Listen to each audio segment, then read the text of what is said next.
I am joined by Robert Griffin III, James White, Field Yates Meanakimes. All right, so first play we're going to look at, 2nd and 2, one of the Patriots' first offensive plays.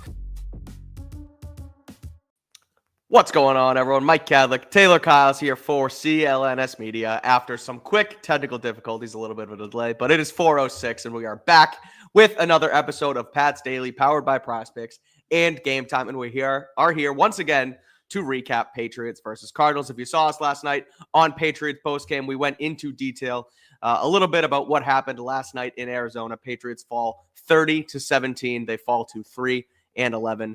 After that 30-17 loss. Not a lot of good coming out of it, Taylor. A couple high notes. We think it's really Drake May, and we think it's Christian Gonzalez, and that's pretty much it.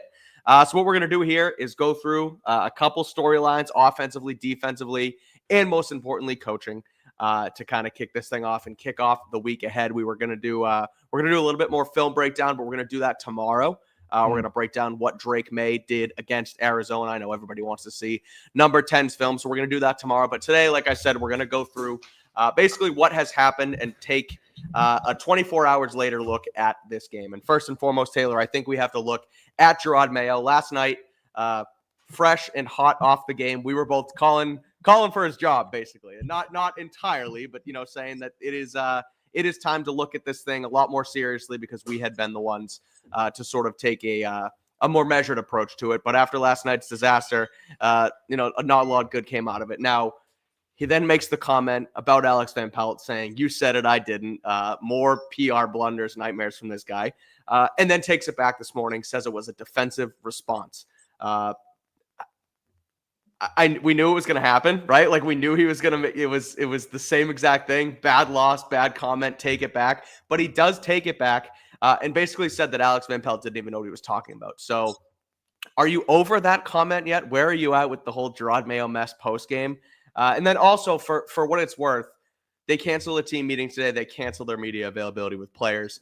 A lot of the Twitter aggregators of this world, the Savage Sportses and those kind of guys were like, "Oh no, Robert Kraft came in and he's pulling him out of meetings and they're going to go fire Jerod Mayo." Now that we're at 4:00 in the afternoon, I don't think that was the case. My read on it was late flight from Arizona. You're across the country, bad loss. Go home, sleep it off, and let's get back here Tuesday and get back to work, or even Wednesday and get back to work. That was my take on it, but take it all and, kind of where are you at now 24 hours after kickoff?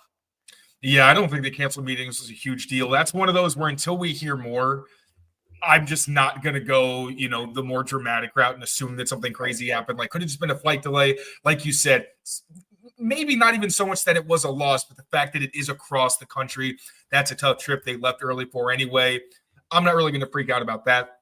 When it comes to Jerod Mayo's comments, it kind of ties into he hasn't lost the locker room yet, which is frankly, I don't care substantively what he says as long as it doesn't affect the coaches and the players, and they're not upset with him. It's just like the soft comment, or even in hindsight, I was like, I don't really care. It's like, I think that if anything, players should probably take that as a wake-up call, being like, yeah, I played middle linebacker in a Bill Belichick defense, and I know what soft football looks like. Now, like with that situation, I can also acknowledge Mayo needs to be better about not putting things out there that he has to apologize for later, especially when he has to acknowledge that it was because of his emotions. Like, you are supposed to be a leader of men. You are a head football coach in the National Football League. You need to hold your composure. And it's not like you're someone with a track record where sometimes Bill Belichick wants to be kind of an a-hole. You know what? You're going to eat it because that's Bill Belichick. He's got his track record. He's allowed to, every once in a while go off the beaten path, but you have proven nothing. You are coming off another really bad loss after a whole week of saying we practiced really well. Guys are prepared. We have to be better and play our best football towards the end of the year. And then it felt like you took a step back. So, again, last night it did upset me because it did sound like he was putting Van Pelt under the bus. If he wasn't and he and Van Pelt are cool, awesome. But once again, stop with the unnecessary comments. And frankly, sometimes they're, I think, irresponsible because you keep putting yourself in the organization in these awkward positions where you have to keep walking back. He even got made fun of for it on the Greg Hill show where that was awesome. One of the guys made the joke, and then you can kind of tell it caught him off guard a little bit. And he was like, "Oh, I'll get you after the show." It's like, yeah, because he got you pretty good on the show. So, yeah, just stop putting your foot in your mouth, man. I think not the biggest thing. There's a lot that has to happen first, but like until you start winning and what you say in interviews isn't a big deal, just like keep it basic. I try to be nice, be cordial, but it doesn't mean you have to just say everything that pops into your head. So funny on EEI this morning when, again, it was like Curtis got a little frazzled and Jerod was like, oh, you're getting nervous. And then he was like, yeah, I'm going to walk this back tomorrow. Just a good shot. And everyone was making a big deal that he was laughing the next day. And look, on one hand, I get it. On the other hand, Come on, man. Come on. There's more fish to fry here, I think. And again, I understand the veterans on the beat who have seen it one way and now it's another. Like, I get that. But I personally just don't like to get really deep into the whole reading body language, people laughing. Right. Like, you would hope that this doesn't actually just completely eat away at them to the point where, like, they just go inside themselves, because I don't know what kind of message that is to send either. But I also get where they're coming from. I think that's a very slippery slope. I thought it was harmless and hilarious. And even Mayo was like, "Yo, touche, like good answer." And like you said, he was like, "I'm gonna have to get you after." I thought it was funny. I thought it was a good joke by Curtis. That was a perfect little thing. That was a good thing. But on that note, and on where we're at, and I'm gonna go off on not a tangent here, but I'm gonna read some comments from players post game. And this is I want to point out all courtesy of Mark Daniels, who was in Arizona yesterday after the game, interviewed a bunch of players, got a bunch of really good quotes. If you want to read it more in depth, head over to Mark's page on Twitter or on masslive.com.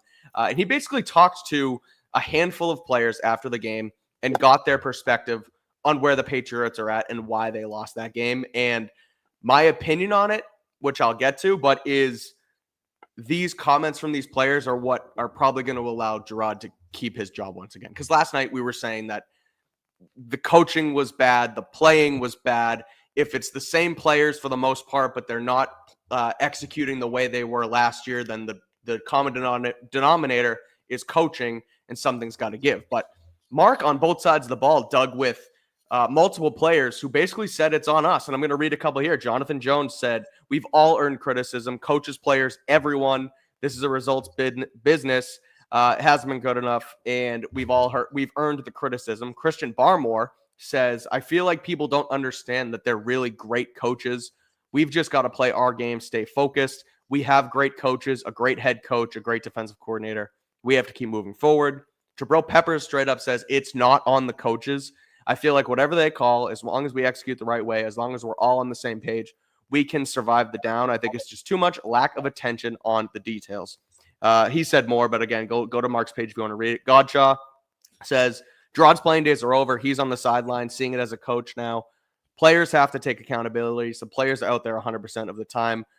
We have to take the accountability. We have to play better when you're the head coach. That's the kind of heat you're going to take."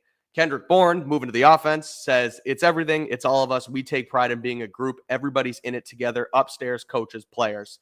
And Mike Onwenu, "The coaching staff's doing well. We're the ones who are playing the game. I don't put nothing on the coaches. We're the players, the ones who have to execute the game, play the game." He says, "We're running the play, or we need to run the plays good. The offense we have is good. We have plays, but you're only as good as you play." And so all of this is to tell me, like, if it was bad enough inside, players would speak out, right? And they might not say it on the record. For example, if Jabril Peppers had a bone to pick with a coach, he might talk to Mark about it and say, "Just don't put my name on it," right? Where guys are coming out here and putting their stamp of approval on Jerod Mayo and on the process that we keep talking about. I think last week, Taylor, you said it, where you trust Mayo's, or you think that he has the process where he knows what they have to do on any given Sunday. These guys just aren't doing it. And that's what it sounds like the players are saying. So until they flip, until there's a belief inside those doors that we don't think he's putting us in the right position, it's going to be up to the players, it sounds like. And I think that these are the kind of things that might save his job for at least another year.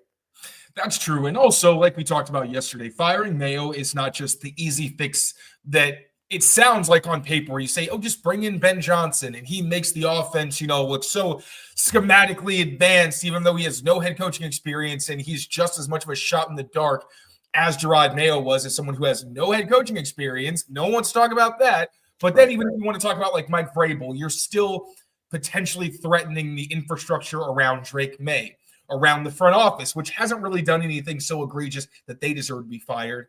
And I do agree that if the locker room is still pro Mayo, I think you have to at least give him one more season, because I think then you risk ownership kind of stepping on the players' toes as well. Right. yeah, things were bad, but we all know that the roster wasn't great. Now, that being said, I think if management goes with that or ownership goes with that, then you're saying, okay, let's at least get this guy better players. Like we spend in free agency, like go according to plan and see where exactly the cracks are when we have experienced players, when we have better talent, filling all of these glaring holes that we have now. Are they still just an impossible product to watch? Or is it okay? Overall, they're not that bad. You know, Jerod Mayo at the very worst could be a Nick Sirianni, where he basically just needs to get out of the way, hire good coordinators, let the front office fill the roster with talent, and basically just be that, 1,000-foot view kind of CEO type that he wants to be. So, again, I don't think that firing, if he gets blown out again 2 more times, I know we're going to have to keep having this conversation. And that's just what it is, because obviously ownership wasn't happy based on last night. We don't have the kind of connections where we know how they feel today, but we can only go off of that information. But at the same time, the players who keep speaking up, a lot of the time are the guys who are the ones making mistakes.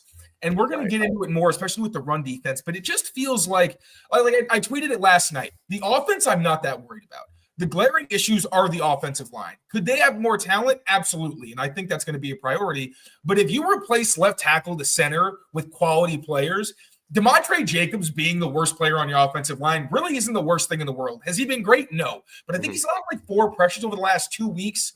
He's had some good run blocks with Mike Nwenu. He's been a backup, obviously, but a lot of the NFL lines, unfortunately, have at least one piece where it's not an ideal starter. So I think if you fix that, which you can, if Cam Robinson hits the market, you offer him. If Trey Smith hits the market, you offer him. One of these veteran guys, whether it's DeMarcus Robinson, Brandon Cooks, Darius Slayton, who I like. You knew I was going to mention him. If you can bring one of those veterans in to compete for a spot, maybe draft another receiver, I think you're in decent shape.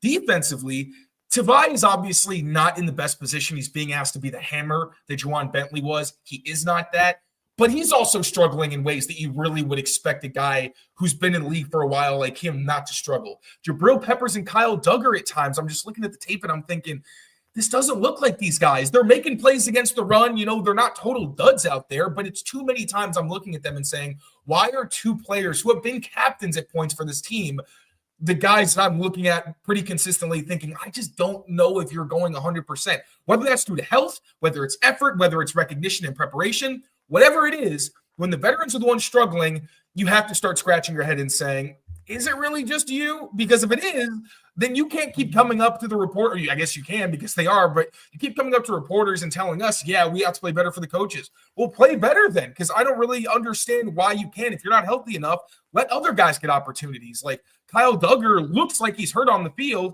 Meanwhile, as far as we know, Marte Mapu's been a healthy scratch. So when it's like John Jones at times overrunning, like on the play that Jonah Williams recovered the touchdown, John Jones completely ran by Dortch. Jabril Peppers didn't make the tackle on that play either. Jabril Peppers a few times looked like his pursuit, whether it was effort or just angles, wasn't really great. Godshaw, I'd say he's been a bit up or down, but nose tackle, it's such a difficult position, and he's not getting blown out of gaps all the time, so I try to, give him some grace. Then Kendrick Bourne even. We're going to talk about that as well during some of the segments, but he misses a block that he owns up to after the game that led to the Demario Douglas fumble. And it was 30-19. I'm not saying he would have converted, but there was some grass that maybe would pop if he makes a guy miss. Maybe that's a crazy conversion. And Kendrick Bourne had a better game, but even he just every single week is talking about how he didn't do something the right way. Mike Nwenu, no pressures for the first time for him since the first half of the season. Really good game from him. I thought it was a good bounce back, but I'm just so confused when we keep hearing from veterans who see Del Pettis had some mistakes yesterday. You don't hear me talking about Del Pettis. I'm not throwing those guys under the bus. Layden Robinson had a bit of a better game. His holding, I'm not going to hold against him profoundly, but it's part of the narrative of how the offensive line held these guys back. I'm not here to really jump on the young guys who we've heard there's new pieces. We got to get these guys experience. But if it's not the coaching staff, then what do these veterans need to do better? Is it just execution? Are you not living up to your deal? Do you need to be benched? Where does the line get drawn? Because that's where I have so much trouble knowing where to assign blame, because it's easy when I look at the tape and I say, well, you're not playing really well, but then you're saying, oh yeah, the coaches are preparing it. But okay, so why aren't you doing it? What's the disconnect? That's my other side to it, where it's okay, well, the players know that they're wrong and that they need to execute and they're being put in the right position, but why last year or the last 20 years here was you put in the right position and executed it, where now you're being told what to do, but it's just not happening, right? And so that's kind of where maybe it is on the coaching, where, yeah, they can tell you, but they're not teaching it right, or they're not nailing it down in your head as well. Enough, maybe. Right. That's where, again, we don't know the answer, but that's the other side of it, where even if they're putting them in the right spot, something's not clicking, something's not going the right way. So we're going to have to see what happens these next 3 weeks. Obviously, Bills twice, Chargers once. Not an easy task, but that's kind of what we're going to see, or what we're going to have to see if it can improve on it. So we're going to get into some defensive stuff, some offensive stuff, a couple storylines from each side of the football. But before we do, let's talk about our friends over at Prize Picks. Prize Picks is the best place to get real money sports action with over 10 million members and billions of dollars in awarded winnings. Prize Picks has made daily fantasy sports accessible to all, and all you got to do is pick more or less on at least 2 players for a shot to win up to 1,000 times your cash. Now, that's right, 1,000 times your cash right now on Prize Picks with your lineups. Run your game all season long on Prize Picks. It is America's #1 daily fantasy sports app. They now offer MasterCard for quick and easy deposits as well, not just Venmo, and putting their members first, as always. So all withdrawals are fast, safe, and secure.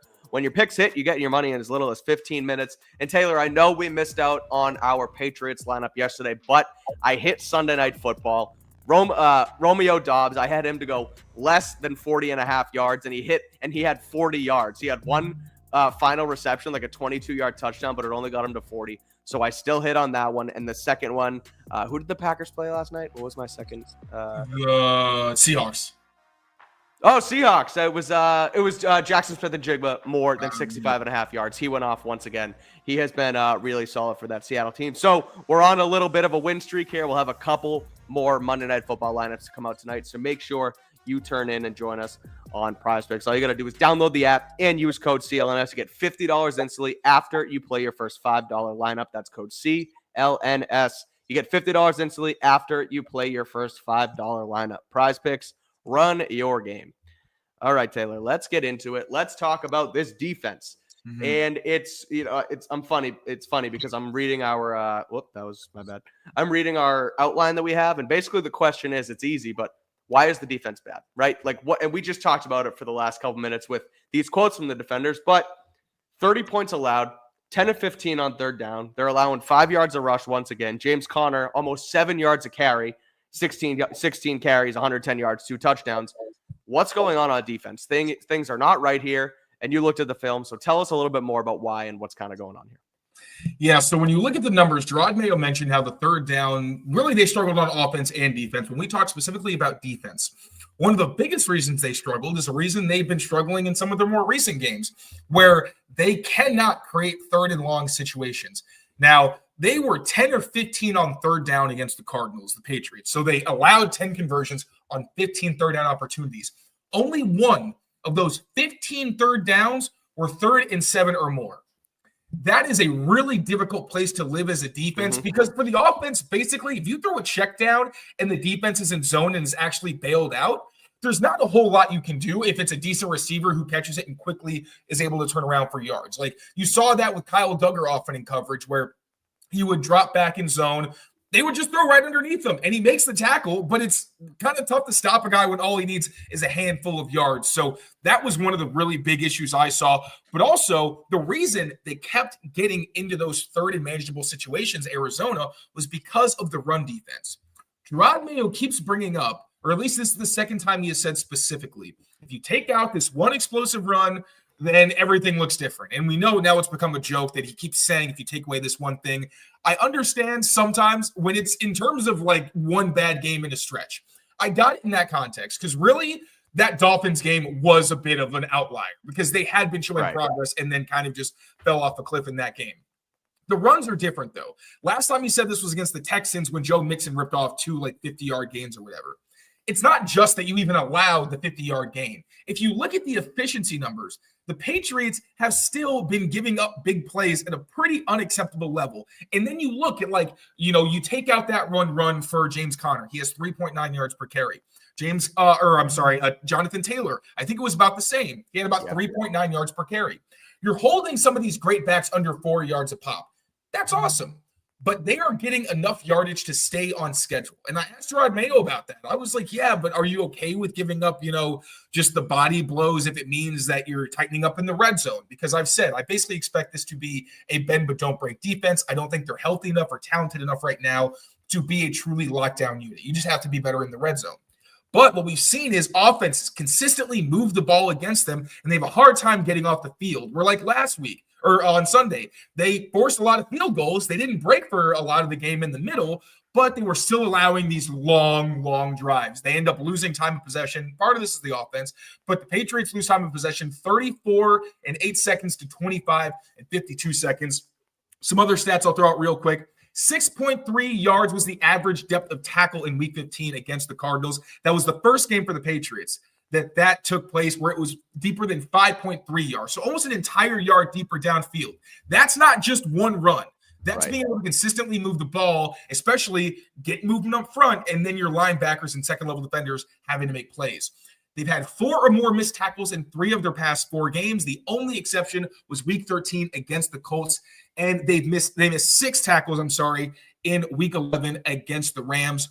Also, the most EPA per play they've allowed per rush by running backs in a game, and that wasn't just the big run if you're talking about the big significant carries. You're talking about the walk-in touchdowns, 2 of those. You're talking about the bounce run on Jelani Tavai, and you're talking about the third down that ultimately closed the game.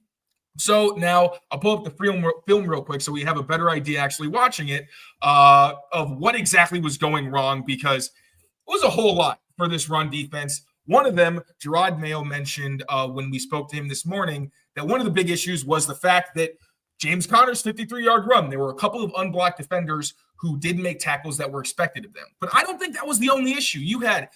So if you're looking at the video right now, red means basically you were just unblocked. I count Kyle Duggar, although I don't think he had a great angle to begin with, but I think he kind of exacerbated it. Then yellow, basically you engaged, but you didn't engage well. So you're going to see Keon White. He's going to slant inside, gets washed down way too far. He's not even competitive. Jelani Tavai goes on the wrong shoulder when he initiates his block, creates a lane for the running back. Then Jabril Peppers, Christian Ellis, and Kyle Duggar all have an opportunity to make a tackle downfield. Peppers and Ellis both take pretty bad angles to start out. Kyle Duggar starts out a little flat and can't get there. Ends up being a long run where Kyle Duggar also initially misses a tackle. But then when you look at all of the plays where they allowed pretty significant yardage that affected these EPA numbers. EPA basically... Shout out Jonah Williams. Sorry. Jonah Williams, thanks a lot for that. You're a freaking guy there. But the EPA basically is just success rate and how successful a play was. When you look at the plays that really made a difference in this game, constantly you are seeing defenders like veterans like Sione Takitaki, Kyle Duggar, Jabril Peppers, sometimes Jonathan Jones, and even at times Jelani Tavai, either seeming like they didn't know where the ball was, where they're just like completely lost in space. It doesn't feel like the backside pursuit is what you'd be coaching, considering we know they've been talking about gang tackles, everybody swarming to the football. I don't know a lot of defense that are known for swarming to the football that pull up when they're about like 8 yards away from the ball carrier. Even if you're by the sideline, what would Bill Belichick preach? You always need to be around the ball because you never know when, it'll pop up and end up in the end zone where an offensive lineman recovers it. Now, that's just one example. And there are times where I try to be generous when I highlight the players who kind of were at fault in these plays, because sometimes you're tired and you are hurt. It's a business decision, sure, but I don't want to get on a guy if I don't know, just because I'm not aware of his situation, that the guy was really battling through something significant. And, like Kyle Duggar, on both of the touchdown runs, it seemed like he really wasn't trying very hard to fill the gap. May not have been his exact responsibility, but I feel like a guy who's known as an instinctive defender, a guy who's so aggressive firing downhill, you would expect him to at least be more competitive, and he basically wound up standing up and kind of putting a shoulder into a blocker. So maybe I'm wrong on some of these plays, and the effort was more acceptable to the coaching staff, but there were too many times where I'm looking and I'm saying, this doesn't look like the way you'd want them to play run defense. For sure, like here, Daniel Ekuale gets blown out of his gap. Sometimes that's going to happen. It's ugly, and it's why I highlighted him there, because you don't want to end up on the ground against your double teams. But he holds up well against them sometimes. So the consistency is not there. It feels like the awareness isn't there. And the fundamentals, most importantly, were not there throughout the game. And then when you also kind of stack on top of that, the pass defense, I thought, had some tough situations. There were times where Kyler Murray was able to find soft spots in zone, especially with Trey McBride. A couple times they let him out of the pocket early, but I thought they pretty much did a good job keeping him hemmed in for the most part, considering Kyler Murray's such a good scrambler. But then you have like Jelani Tavai on the third downs, where in coverage, they try the concepts to exploit him against James Conner. The first time, James Conner is going to throw a stiff arm.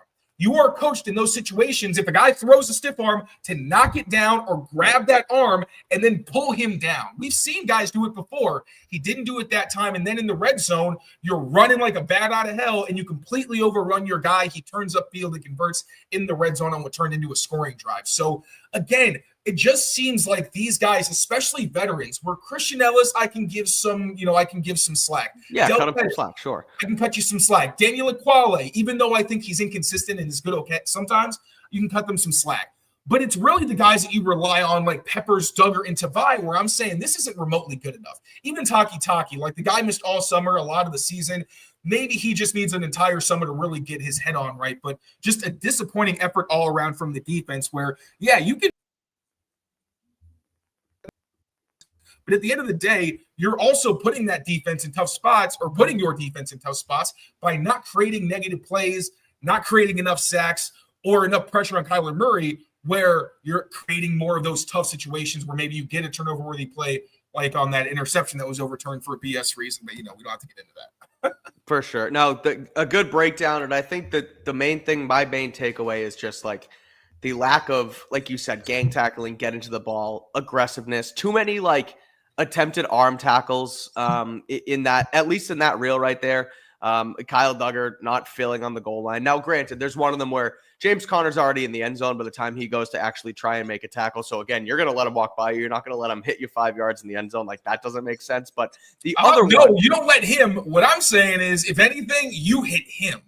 Yeah, you get in the end zone, but like make him pay. Like show something. You know what I'm saying? Like the end of the Jaguars game. Stand up at some point. Don't literally just let them run you over to close the game. Like a 3rd and 5 to actually end it. Where Jelani Tavai doesn't seem very interested taking on the block. Nope. You have really slow fills. Like that's the kind of thing where it's just like play like you have some pride. And I just didn't think I saw that, especially towards the end of the game. That's the kind of buy-in we talk about these last 4 weeks. The stuff that we highlighted Austin Hooper saying last week, where do you want to play these next 4 games for yourself and this, that, and the other, or this and yourself, and your teammates, or do you just want to look forward to the offseason?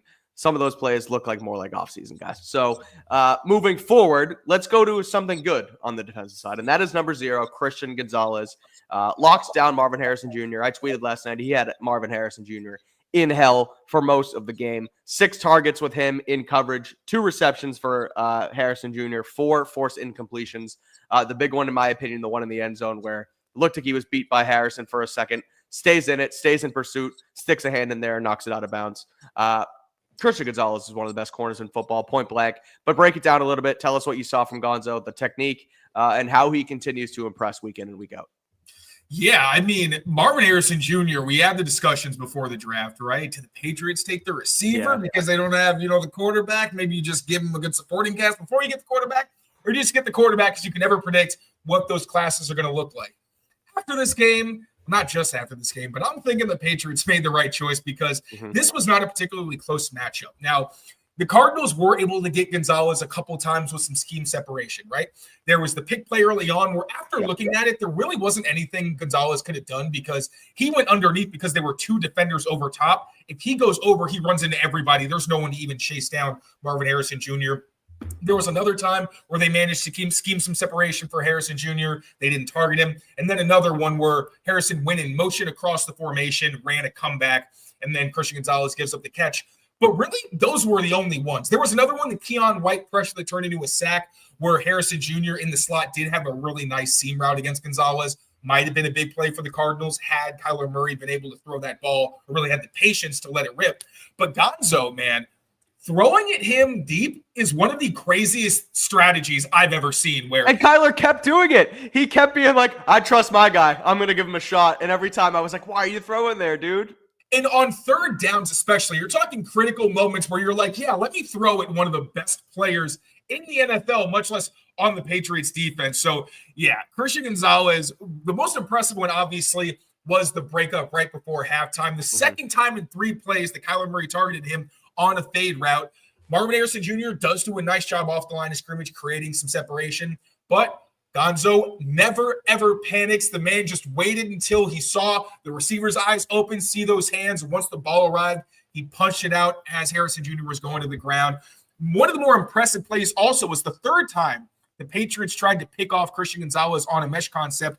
You saw him literally on Harrison Jr.'s hip, running stride for stride with him, giving up zero separation. So we've seen that throughout the season where Gonzo, if you try the same thing on him multiple times, you're going to see him adjust, like we saw against the Colts where Alec Pierce, he ran an in-breaker earlier and Gonzo gave up too much space. The next time, as soon as he saw the route declared, he sped underneath it, undercut it for an interception. So just the latest in a Pro Bowl All-Pro season, or what should be a Pro Bowl All-Pro season for Christian Gonzalez, man. He just continues to be outstanding and be one of the few reasons you actually have hope for the Patriots down the stretch. I just got a notification from the NFL app on my phone, and it says like the latest Pro Bowl voting or whatever, and I'm trying to get it to load to see if Gonzo's in there at all. Apparently, I forget who tweeted it yesterday, someone Patriots related, that he's like not even in the top 10. I don't know if it's not the top 10 at his position or defense. I forget what it was, but he's got to be up there for Pro Bowl. Stingley in the AFC and in Surtain.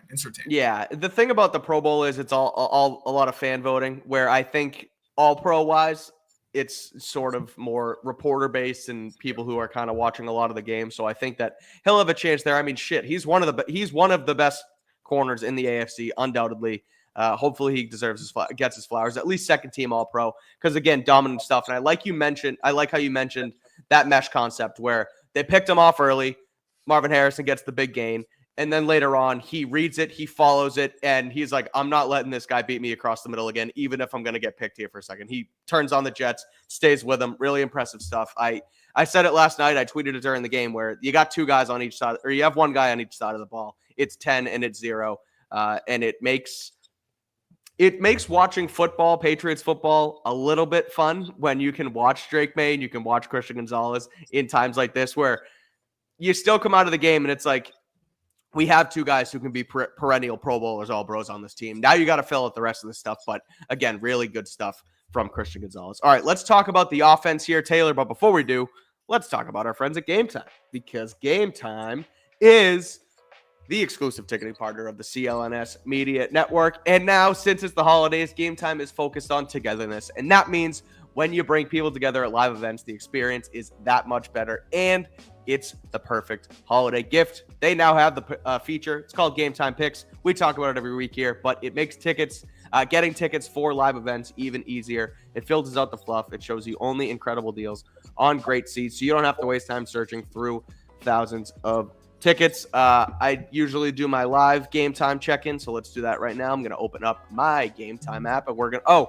Patriots at Bills next week actually got flexed. I don't know if you guys saw that, but they will now be kicking off at 4:25 in Buffalo. And right now on the Game Time app, you can get into Buffalo Stadium for Patriots at Bills for as little as $114. Not too bad to take on the Buffalo Bills. I know it's a little more expensive than a Patriots game, but that's because the Bills are really dang good. You get to watch a playoff team. Exactly. Go watch a playoff team, probably the MVP and Josh Allen. And if you want to come back this way, Gillette Stadium, Chargers at Patriots the following weekend, $40 right now on the Game Time app. So if you're interested, take the guesswork out of buying tickets with Game Time. Download the Game Time app, create an account, and use code CLNS for $20 off your first purchase. Terms apply. Again, create an account and redeem code CLNS for $20 off. Download Game Time today. What time is it, Taylor? Game Time. Good answer, because last night I didn't want you to do the Game Time thing because we were so mad, but we're going to take out the bad offense here for a second. We're going to talk about – actually, no, we're not. We're going to do third down first. I forgot. So still glad I had you say Game Time, because Game Time's the best. But we're going to start with the bad on offense. We're going to get to two good things. I can't talk right now. But anyway, offense, 17 points scored, 2 touchdowns down the stretch. Outside of that, not great. 0-6 on third down, Taylor. What happened? Yeah, so this is another one. Jerod Mayo pointed out, we were really bad on 3rd and 6. Well, very similar to the situation on defense, where early down defense and their inability to stop the Cardinals really hurt them on 3rd down, created a lot of 3rd and manageable situations. Patriots offense had the opposite problem, where they had struggles on early downs that created a lot of 3rd and long situations, when I went back and looked, they actually only had a couple of situations all game on third down. Of the 6, I think 3 of them were 3rd and 10 plus, and 4 of them were 3rd and 7 or more. They had 2 3rd and short situations, didn't convert either. One was the one on the goal line, and then another was a play action opportunity that they Drake May ended up trying to run for it on a play action where they tried to get aggressive. Ramondre Stevenson does a great job converting on the 4th and 1 on the next play. But why exactly did they struggle? Because when you look at their efficiency, once again, the Patriots actually weren't bad. They did have some really bad 3 and outs, but then when you look at the tape, just like we thought during the game, what were the primary issues? It was the offensive line. And it wasn't Mike Nwenu. Mike Nwenu, I thought, had a really good game. It wasn't even really Trey Jacobs.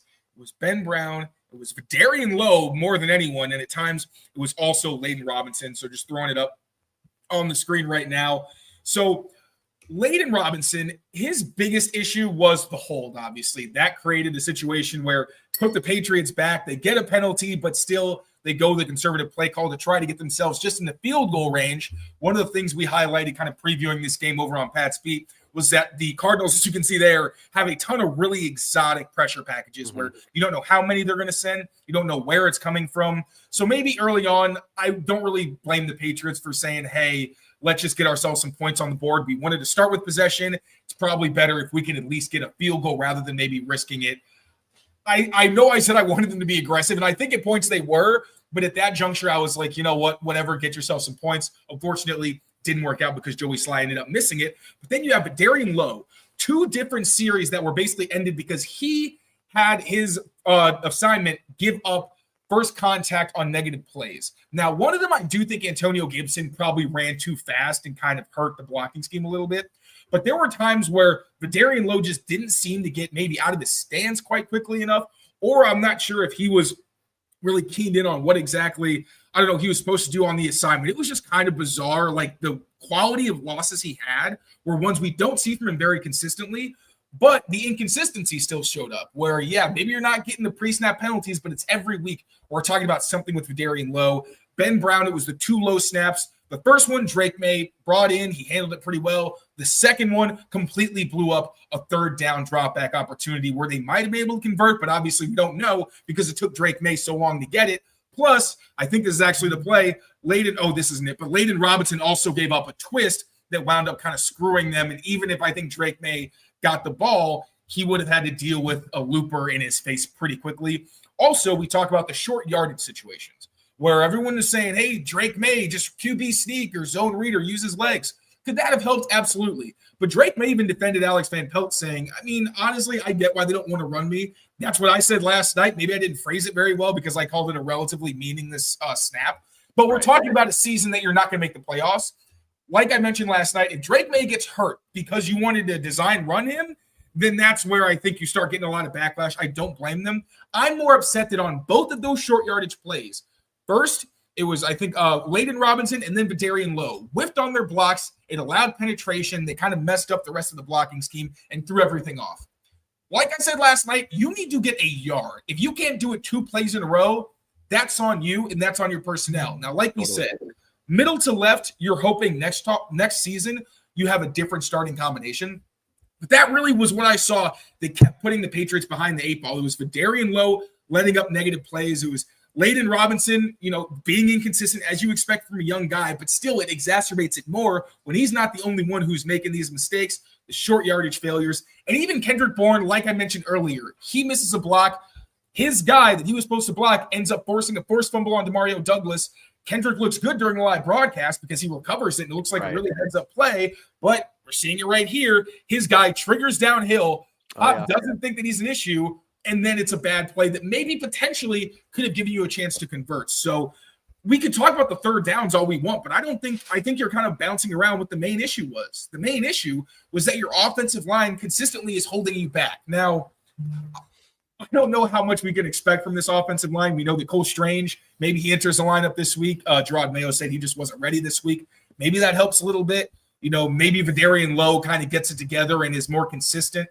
Either way, I do not see how the next 3 weeks are going to show you enough that unless Cole Strange plays really well, obviously, you're not very worried about the inside to left side of your offensive line, or at the very least, left guard and left tackle. I'm thinking Cam Robinson and Trey Smith, like throw the bag at those guys because your investments are in Drake May, Ramondre Stevenson, and not so much, but Antonio Gibson, as we're going to talk about later, has been your most explosive skill player.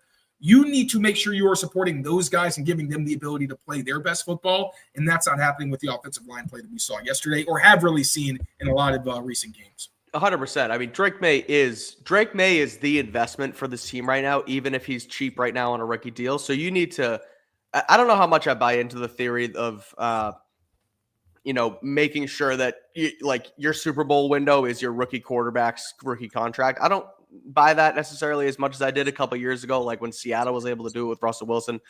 Kind of going off on a tangent here, but you need to invest around him as well, right? You can't just think, oh, we have Drake May, that's it, he's the future. And we say that a lot on the show because he's a really good football player.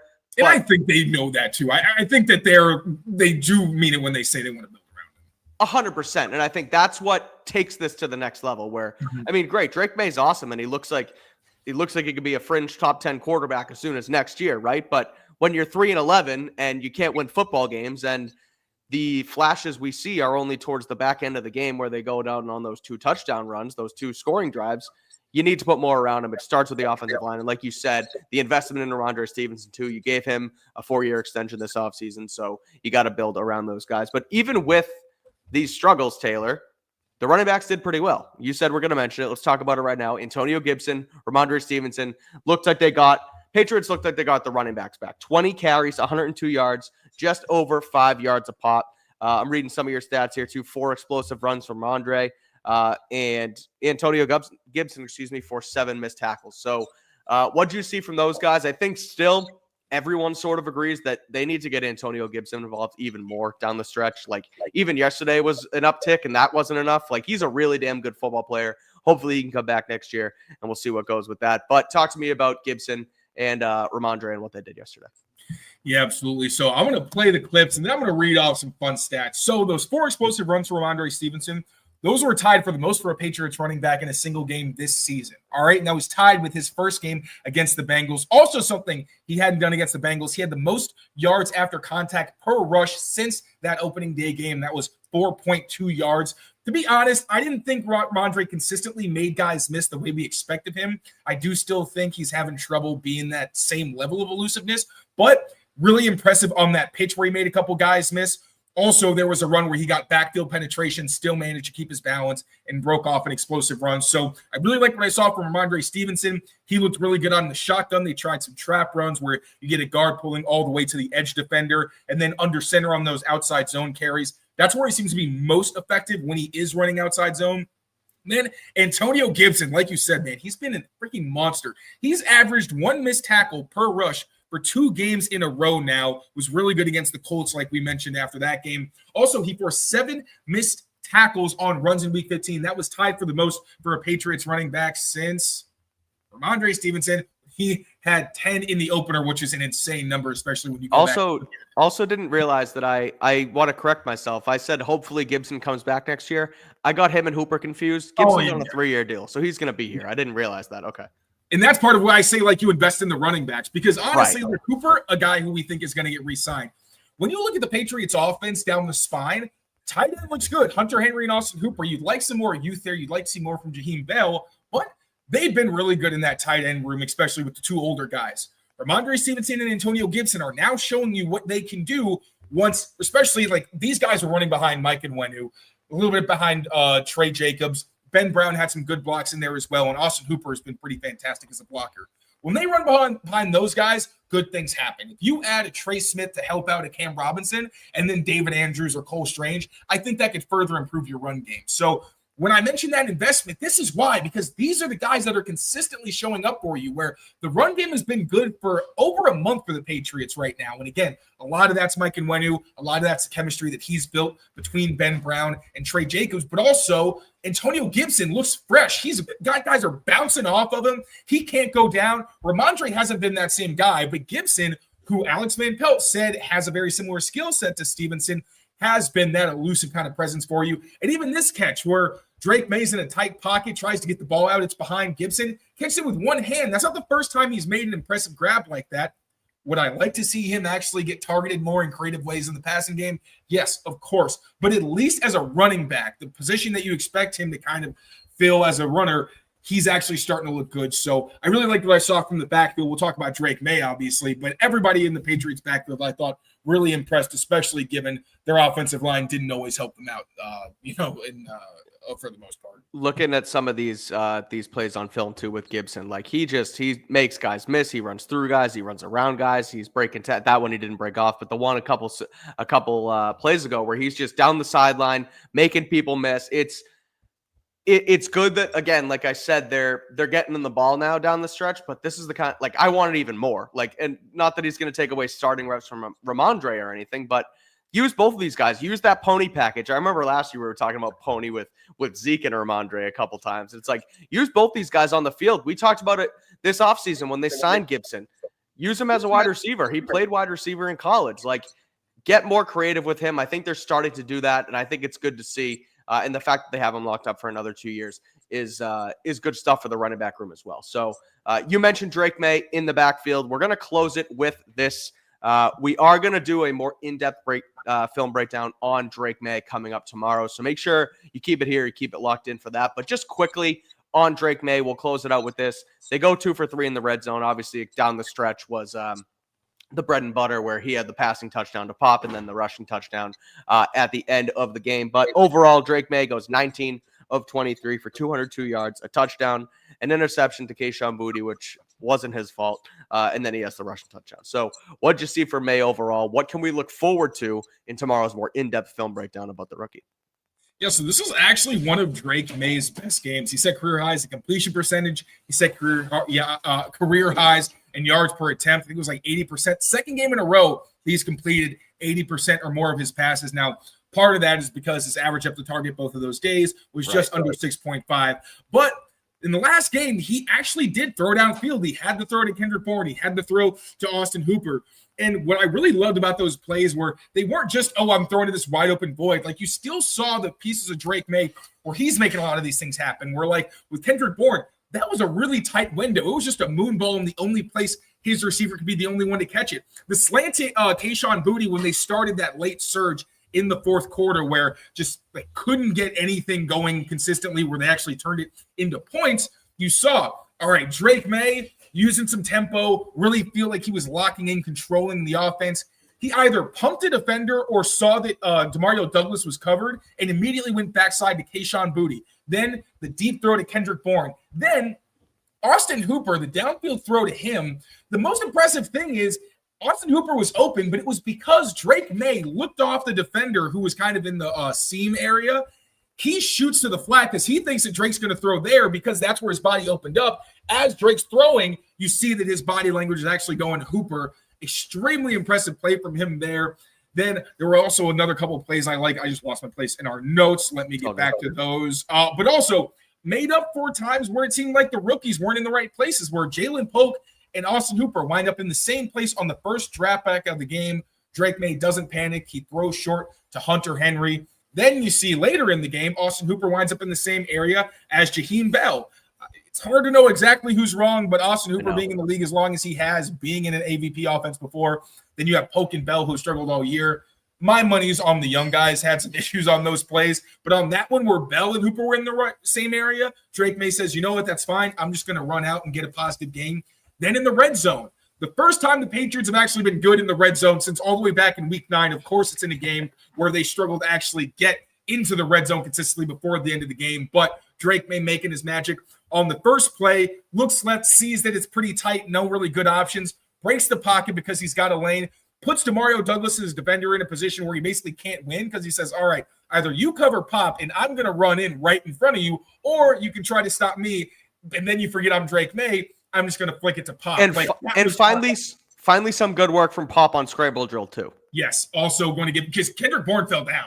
And his defender for some reason was like, are you okay? And didn't turn around. So that kind of worked in the Pats' favor. And then the touchdown run for Drake May, where he sees that the edge defender goes to peel off with Michael Hasty once he leaves the backfield. It's cover 0. There's a free rusher inside. Drake goes, all right, fine. I'm just going to exploit the soft edge and run in for a touchdown. Again, we will break down these plays in a little bit more depth tomorrow. We're also going to pick out some plays where maybe Drake could have been a little bit better, but it's going to be pretty nitpicky because for the second game in a row, very little critique from Drake May's game. There was the throw to Kayshon Boutte. Kind of seemed like he might have forced it, predetermined read. A couple of throws that were behind the receiver, but no quarterback has a perfect game. And when I look at the decisions from Drake May, there really weren't a lot of times where I'm thinking, should have got the ball out there, missed this read here or there. I really thought he continued to impress, really have his eyes in the same place, make the throws he had to make, and avoid potentially negative plays. And even on the misses too, we talked about all the turnover-worthy play, or the idea of missing a throw versus it being a turnover-worthy play. Like I pulled the clip of his one target to Polk that we couldn't think of last night on the show, and it was that corner,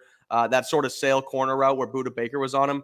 He didn't put it on Polk, but he basically just threw it away and didn't put the ball in harm's way. I think it was a throwaway. I saw you post it, and I was like, he hesitates before he throws it. Right. I think he was like, I'd rather just not take a chance, because you see that, like with Mahomes, you'll see when he sails it to somebody, a lot of the time it's because he wasn't exactly sure where the guy was going. He just didn't want to put it in harm's way. And so even that is impressive to me, where instead of putting the ball on your rookie, who, for lack of a better word, has not been good this year in Jalen Polk, with Budda Baker, one of the best safeties in football, hanging over him, you might have had a little bit of an opportunity to throw it in there, stick it in there, but better off throwing it away sometimes instead of putting it in harm's way. So again, good stuff. Like the 6 games in a row with an interception, a lot of these throws, man, like the one yesterday, not really his fault. Not his fault at all. In a row, it's just like, it wasn't a turnover-worthy play. It was just maybe, could have been placed better. Because, like, it was low on Boutte. It wasn't a perfect throw. Even if, yes, he was throwing away from coverage, it could have been a better throw, but you'd also like your receivers to make up for it, because most of the time you're putting it right on them. And then it's like, even if it's going to bounce off your hands, bounce straight into the ground. Don't bounce up in the air to somebody else. So some tough ball luck there, but we talked about it last night too. When you're 3-11, you're not going to have much good luck. But again, overall, impressive stuff from Drake. Hopefully they continue to build it around him down the stretch. So we'll break that down a little bit further in detail tomorrow. We'll go over some of Drake May's performance in a film review against Arizona.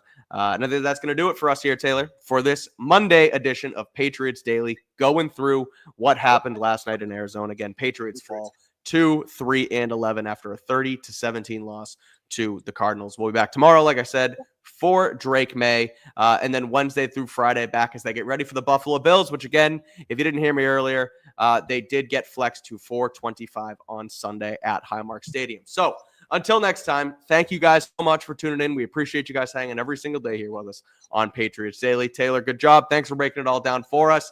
Take care of yourselves, take care of each other, and we will see you next time. Thank you all for watching. See you soon.